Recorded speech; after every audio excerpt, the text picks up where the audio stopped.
Léa, tu tombes à pic. Je me disais justement que ce serait la nouvelle maison parfaite pour Manon et sa petite famille. Dès que je suis descendu de voiture et que j'ai rempli mes poumons de l'air pur et vif des Alpes, j'ai entendu la voix de mon père, Jean-Pierre, depuis le balcon en bois du chalet. Pendant un instant, j'ai oublié comment respirer. Ce chalet était censé être mon sanctuaire, l'endroit que j'avais acheté pour échapper au vacarme de Paris. Entouré par les sommets majestueux du massif du Mont Blanc, c'était le seul espace capable de véritablement apaiser mon esprit et mon corps après ma vie trépidante de chef d'entreprise. « Qu'est-ce que tu veux dire, papa ? Pourquoi es-tu ici ?» J'ai fermé la portière et j'ai marché lentement vers lui. J'ai utilisé le double des clés. On est une famille, je ne pensais pas avoir besoin de demander la permission. Il n'y avait aucune trace de culpabilité dans le ton de Jean-Pierre. Il ne semblait même pas réaliser qu'il avait violé mon espace sacré.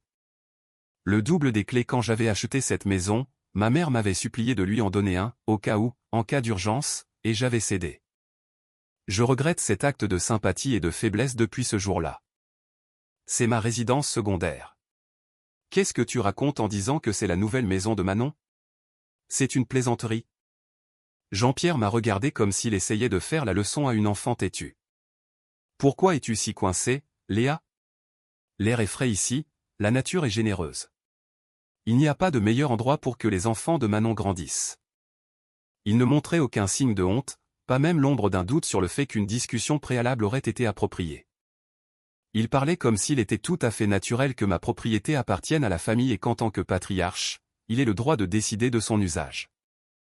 C'était la logique selon laquelle ma famille vivait, mon succès n'était jamais perçu comme le résultat de mes propres efforts, mais comme une ressource partagée que tout le monde pouvait piller librement. C'est ma maison. J'en suis la propriétaire. Si Manon et sa famille ont besoin d'un logement, la moindre des choses aurait été de m'en parler d'abord. Tu ne crois pas ? Parler ? On n'a pas besoin de ça entre nous. Tu as déjà ce luxueux duplex dans le Marais. Tu n'utilises presque jamais cet endroit. S'il reste vide, pourquoi ne pas le rendre utile pour la famille ? Tu n'es pas d'accord ? J'ai senti la chaleur de la colère monter dans ma gorge, mais je l'ai ravalée. Perdre mon sang-froid ne ferait que leur donner ce qu'ils voulaient. Je devais rester calme et vérifier les faits. Je suis passé devant Jean-Pierre, j'ai poussé la lourde porte en chêne et je suis entré.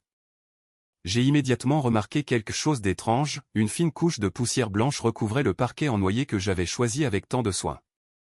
Avec une angoisse croissante, j'ai remonté le couloir et j'ai posé la main sur la poignée de la salle de bain.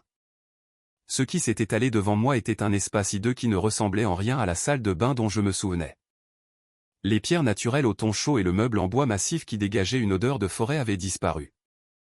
À leur place, un marbre blanc brillant et froid recouvrait tout, du sol au plafond, et la baignoire avait été remplacée par une monstruosité rococo avec des pieds de lion dorés de très mauvais goût. Qu'est-ce que c'est que ça ? Ma voix est sortie plus basse et plus froide que je ne l'espérais. Oh, la salle de bain ?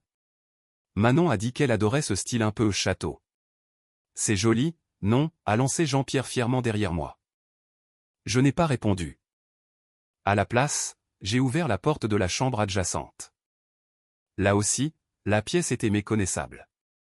Les murs au ton terreux que j'avais choisis pour la méditation étaient désormais recouverts d'un papier peint damassé rose pastel, la couleur préférée de Manon. Et le coin près de la fenêtre où j'avais l'habitude de m'asseoir dans mon fauteuil en cuir pour lire tranquillement avait été remplacé par une coiffeuse massive entourée de miroirs aux ampoules éblouissantes, style loge de maquillage. C'était comme si mon espace, mes valeurs et même mon existence étaient recouverts par des couches de rose et d'or vulgaires. C'était une forme de violence insupportable.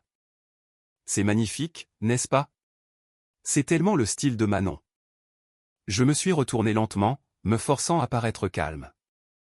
Jean-Pierre a complètement ignoré le sarcasme caché dans mes paroles et a répondu avec orgueil, « C'est mon cadeau pour célébrer le nouveau départ de Manon. Elle va adorer. » J'ai pris une longue inspiration. Hurler ou pleurer ne changerait rien. Cela finirait par les mêmes accusations habituelles, « Tu es si froide, la famille ne compte pas pour toi. » Et je serais encore une fois la méchante de l'histoire.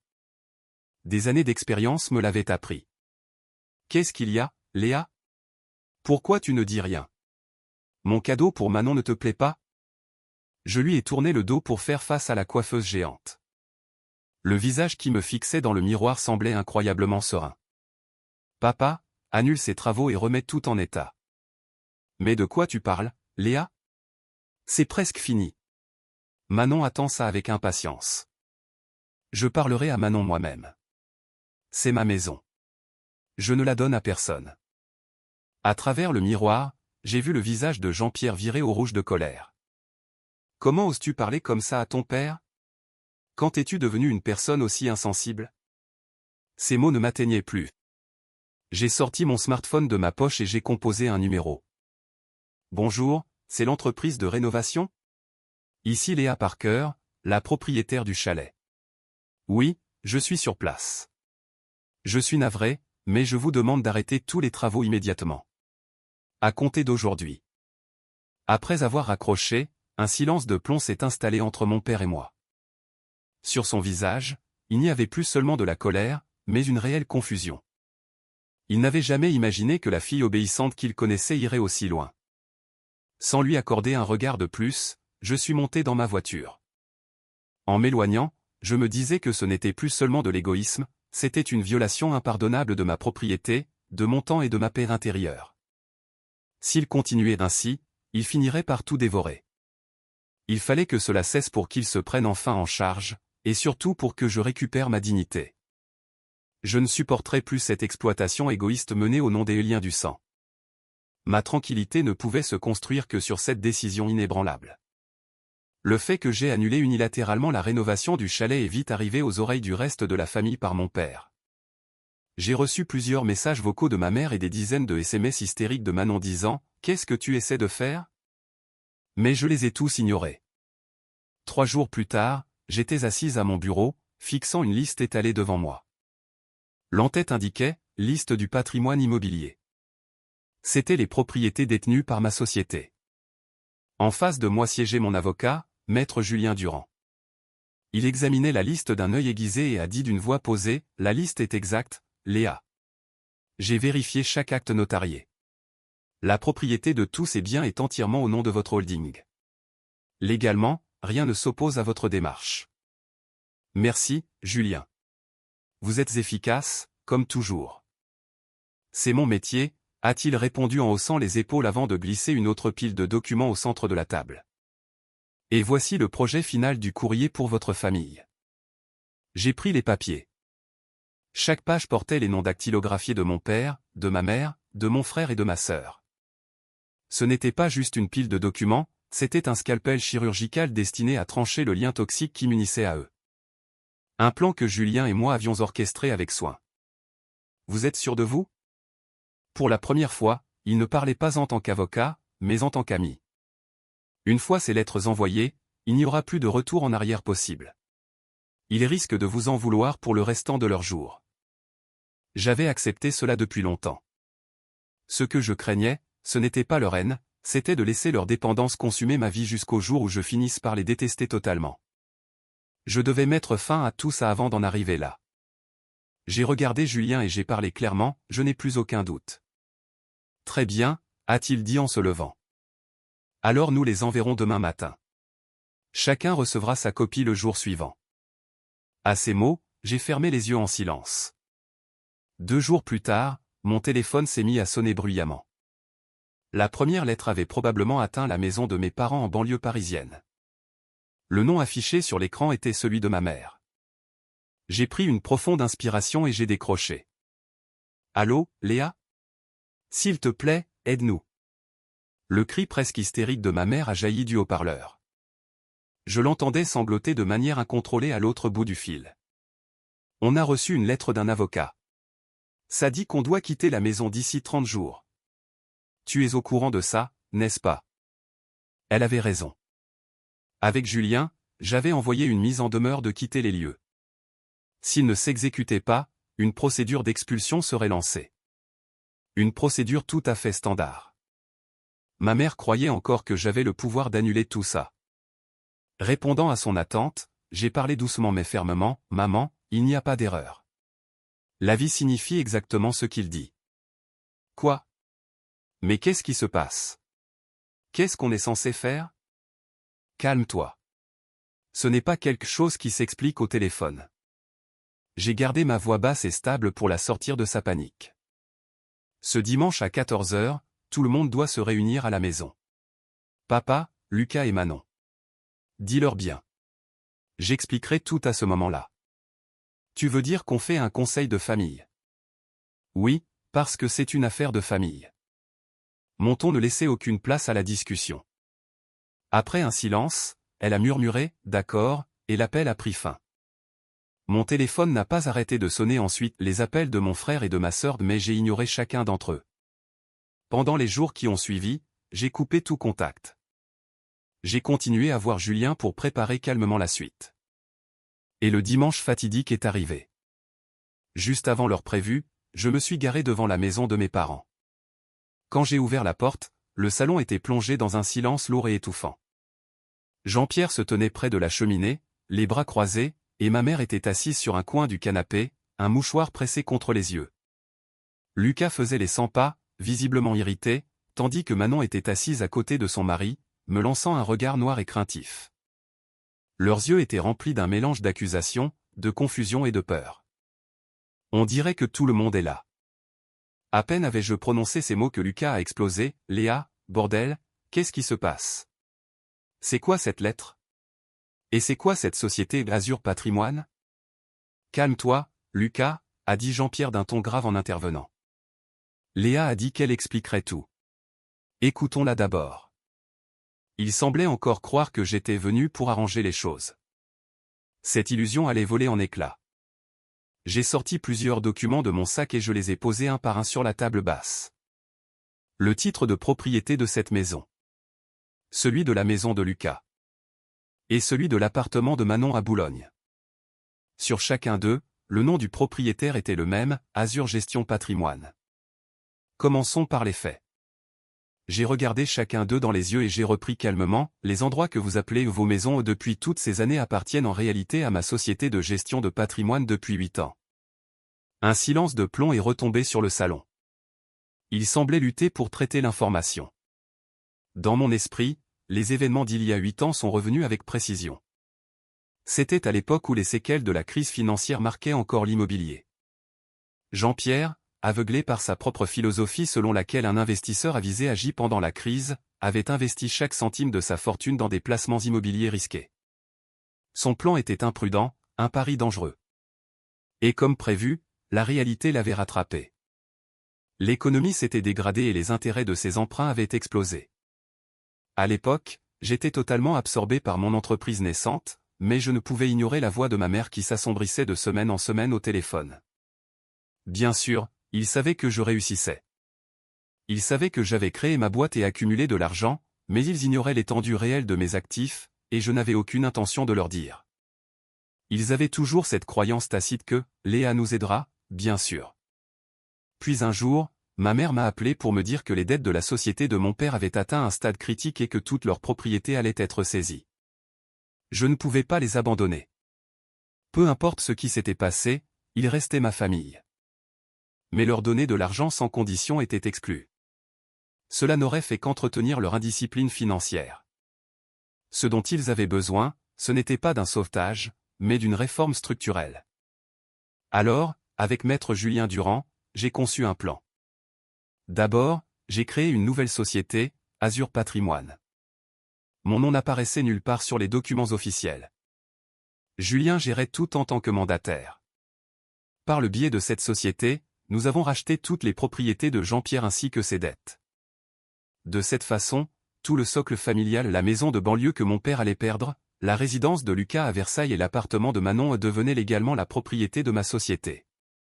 Plus tard, je suis allé voir ma famille, prétendant être une parente inquiète parmi d'autres, et je leur ai dit, un groupe d'investisseurs que je connais a accepté de racheter tous les biens, en pariant sur la valeur future des terrains.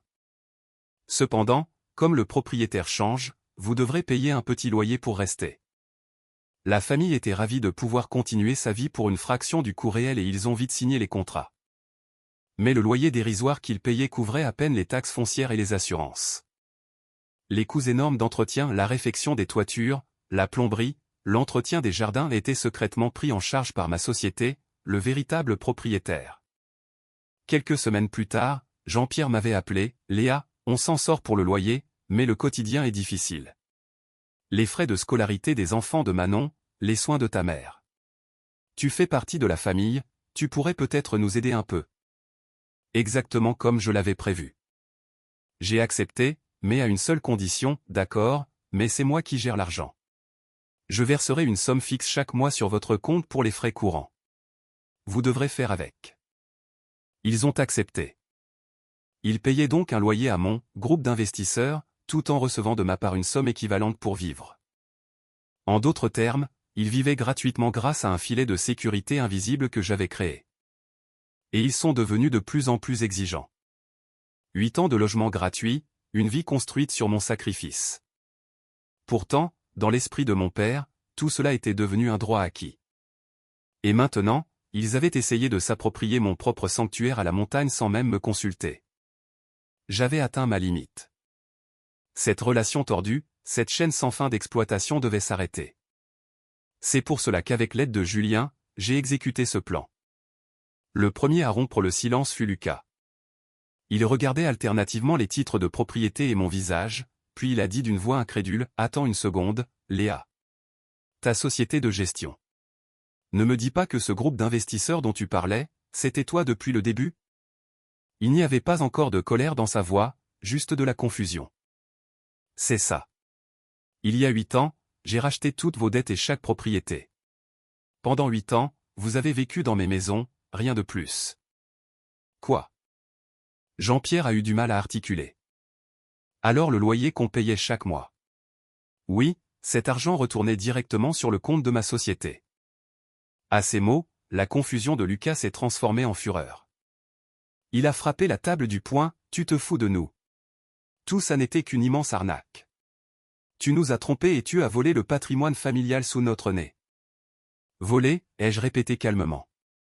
Réfléchis, Lucas. Il y a 8 ans, la fortune de cette famille était déjà en train de s'effondrer. La banque allait tout prendre. Si je n'étais pas intervenu, où penses-tu que tu vivrais aujourd'hui? Même si c'est vrai, tu aurais pu faire les choses autrement. Pourquoi ne pas nous avoir dit la vérité? Pourquoi avoir fait semblant? Pourquoi nous avoir fait croire qu'on s'en sortait tout seul? J'ai regardé chacun d'entre eux et j'ai enfin dit ce que je gardais enfoui depuis des années, parce que je savais exactement ce qui se passerait si je vous disais la vérité. Vous auriez considéré mes actifs comme les vôtres et vous les auriez vidés jusqu'à la dernière goutte. Je serais devenu le distributeur automatique de la famille, éternellement exploité par les gens que j'aime. N'est-ce pas? Personne n'a pu répondre car, au fond d'eux, ils connaissaient cette vérité dérangeante. Mes paroles calmes ont été l'étincelle qui a fait voler en éclats la tension. Les lèvres de Manon tremblaient alors qu'elle criait d'une voix aiguë, « Mais on va vivre où? Si cette maison et mon appartement t'appartiennent, tu es en train de dire qu'on doit aller à la rue? Tu es monstrueuse. C'est cruel. » Ces cris hystériques ont déclenché une nouvelle explosion chez Lucas, « Comment oses-tu dire ça? Ne fais pas comme si tu nous avais fait une faveur. Tu ne nous as pas sauvés, tu voulais nous contrôler. Tu nous as tenus sous ton pouce pendant 8 ans. Tu as dû savourer chaque seconde. » Et enfin, Jean-Pierre, l'homme qui essayait de maintenir sa dignité de chef de famille, a jeté le masque. Son visage est devenu cramoisi alors qu'il pointait un doigt tremblant vers moi, « Ça suffit, Léa. N'oublie pas qui t'a élevé. J'ai payé tes études. Je t'ai appris les bases des affaires. Et voilà comment tu me remercies? Cette maison appartient à la famille Parker. Elle n'est pas à toi toute seule. » Dans le coin du canapé, ma mère, Hélène, suppliait en pleurant, « Je t'en prie, Léa, réfléchis. On est une famille, non? Peu importe ce qui s'est passé, tu ne peux pas jeter ta propre famille à la rue. C'est trop cruel. » Cris, accusations, larmes de désespoir. Toutes les armes émotionnelles qu'il possédait ont été jetées contre moi en même temps. Mais plus rien ne m'atteignait. Je me suis levé et j'ai ramassé la mise en demeure qui traînait sur la table. Je comprends ce que vous ressentez, mais ce sont des émotions, pas des faits. J'ai posé le document devant mon père. Et ici, il n'est pas question d'émotion. Il est question de droit et de réalité. Cet avis est parfaitement légal. Vous avez 30 jours. Pendant ce temps, vous devrez trouver un nouvel endroit où vivre par vos propres moyens. C'est la réalité à laquelle vous faites face désormais. Quand j'ai fini de parler, j'ai pris mon sac et je me suis dirigé vers la porte. Attends, Léa. La voix furieuse de Jean-Pierre m'a transpercé le dos. Cette conversation n'est pas finie. Où crois-tu aller? Je me suis arrêté une seconde sans me retourner. Non, papa. Ma conversation avec vous est terminée. À partir de maintenant, c'est le problème de votre famille. Et sur ces mots, j'ai quitté la maison. Quelques jours plus tard, j'ai reçu un appel de Julien à mon bureau. Les choses se passent exactement comme prévu, Léa. Sa voix était calme comme à son habitude. Votre sœur, Manon, a bougé. Elle a publié un message sur Facebook, bien sûr, dans une version qui l'arrange. J'ai immédiatement ouvert la page de Manon sur ma tablette. C'était là, un long message dramatique où elle se dépeignait en victime et pleurait. Quelque chose d'incroyable est arrivé. Notre famille est expulsée de sa propre maison par ma sœur, Léa. Après avoir réussi dans les affaires, elle utilise sa fortune pour nous contrôler et briser nos liens familiaux. Nos parents âgés sont dévastés, et mes jeunes enfants vont perdre le toit qu'ils ont sur la tête. S'il vous plaît, aidez-nous à partager cette injustice cruelle. Une photo était jointe au message, le visage de ma mère baigné de larmes, Manon posant la tête sur son épaule. Une mise en scène parfaite conçue pour susciter la pitié. La section des commentaires était, comme je m'y attendais, un déferlement d'indignation. Incroyable. Comment peut-elle faire ça? L'argent change vraiment les gens. Des parents éloignés que je n'avais pas vus depuis des années et des connaissances oubliées jouaient soudain les héros de la justice, me dénonçant avec une fureur vertueuse. En quelques heures, j'avais été marqué au fer rouge comme un monstre sans cœur, une femme ayant abandonné sa famille pour le succès. Votre frère, Lucas, consulte aussi plusieurs avocats, a continué Julien. Il explore des actions en justice, prétendant que les contrats sont nuls ou que vos actes relèvent du harcèlement moral. Je vois, ai-je répondu sèchement. Que allez-vous faire? Restez silencieuse. Cela pourrait nuire à votre réputation publique. J'ai expiré doucement. Non, Julien, j'en ai fini avec le silence. Avec le message de Manon toujours ouvert sur mon écran, j'ai ouvert mon ordinateur portable. Puis, en utilisant mon propre compte, j'ai commencé à rédiger une nouvelle publication intitulée « La vérité », tout simplement. J'ai tout écrit de manière calme et factuelle, preuve à l'appui. J'ai joint des copies scannées des titres de propriété et des extraits de relevés bancaires, tous dûment anonymisés et parfaitement légaux à partager. Et à la fin, j'ai conclu par ces mots, je ne cherche pas à chasser ma famille. Je veux seulement poser une limite pour protéger le patrimoine que j'ai bâti par mes propres efforts et protéger ma vie contre des exigences sans fin. Depuis 8 ans, ils vivent entièrement grâce à mon soutien financier sans avoir payé un seul centime de loyer. Mettre fin à ce soutien est-il vraiment un acte de cruauté? J'aimerais avoir votre avis. Ma publication fut une bombe jetée dans l'océan d'Internet. Ceux qui avaient rempli la page de Manon de commentaires compatissants ont commencé à se taire ou même à retirer leurs propos. En revanche, mon message a été inondé de témoignages de soutien. Bien dit. C'est ça, la vérité. Être de la famille ne donne pas le droit de profiter de vous. Et plus que tout, mon message a porté le coup de grâce à ma famille. Pour la première fois, ils étaient forcés d'admettre que l'histoire à laquelle ils croyaient ne tenait pas la route aux yeux du monde. La sympathie qui s'était déversée sur le poste de Manon a disparu, remplacée par des voix froides et dubitatives. C'est quoi la vraie histoire? Est-ce que ces documents sont authentiques? Cette vague de jugement social leur a appris la vérité bien plus puissamment que n'importe laquelle de mes paroles. Durant les 3 semaines restantes avant la date limite d'expulsion, les parqueurs ont vécu dans le silence, chacun d'eux forcé de faire face à son propre avenir. Aucun d'entre eux ne m'a recontacté. Ils avaient enfin compris qu'aucun héros ne viendrait les sauver. Environ 6 mois après leur déménagement, j'ai appris par un proche que mes parents avaient loué un petit appartement à la périphérie de la ville. Leur réputation dans la communauté où ils vivaient depuis tant d'années s'était effondrée. Les anciens voisins ont cessé de les saluer, les évitant systématiquement. Lucas, lui aussi, a ravalé sa fierté et a commencé à chercher un appartement que lui et sa femme pouvaient s'offrir avec leurs propres revenus. Mais le bruit du scandale s'est propagé rapidement sur son lieu de travail. Le regard des collègues et des clients a changé, passant de l'amical à un mélange de pitié et de mépris, et peu de temps après, il a été poussé à la démission. Manon, avec son mari et ses enfants, a quitté la banlieue parisienne pour trouver un logement plus modeste en province. Le cercle d'amis prestigieux qui entretenait autrefois sa vanité et ses prétentions s'est évaporé un par un. Elle s'est retrouvée isolée, tant dans la vie réelle que sur les réseaux sociaux.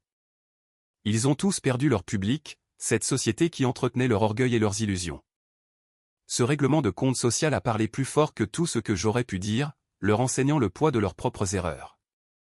Quant à savoir si nous reconstruirons un jour une nouvelle relation en tant qu'individus indépendants, je ne le sais pas encore. Mais pour la première fois de ma vie, mon cœur était rempli d'un calme véritable et paisible.